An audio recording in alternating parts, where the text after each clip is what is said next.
installa il solare termico di Termoidraulica Susin. Avrai l'acqua calda sanitaria gratis e contribuisci a tenere pulito l'ambiente. Alta pressione Caronte lievemente in crisi a causa di correnti fresche che renderanno instabile il tempo sulle nostre regioni. Vediamo insieme il dettaglio. Sul Veneto mattinata piuttosto instabile, con rovesci e temporali diffusi, meno sul Trevigiano e sul nord veneziano. Migliora via via comunque nel pomeriggio, salvo ancora residui rovesci o temporali sui rilievi alpini. Vediamo anche le temperature che risultano essere in lieve calo, con massime tra i 23 e i 27 gradi, minime tra i 20 e i 23 gradi circa.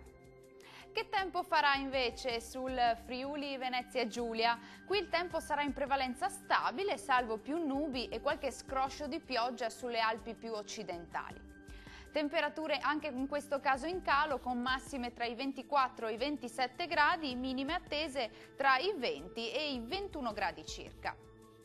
Raggiungiamo infine il Trentino Alto Adige, nubi diffuse qui con rovesci e temporali sparsi più intensi sulle aree centrali, più irregolari e deboli sul Trentino, qui anche con maggiori schiarite.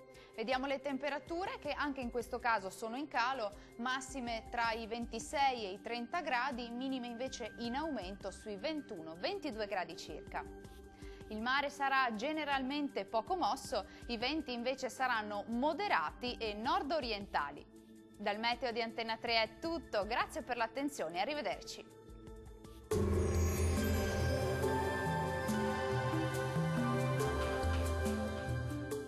Termoidraulica Susin. Se compri una caldaia, in omaggio il condizionatore. Termoidraulica Susin a 0 branco.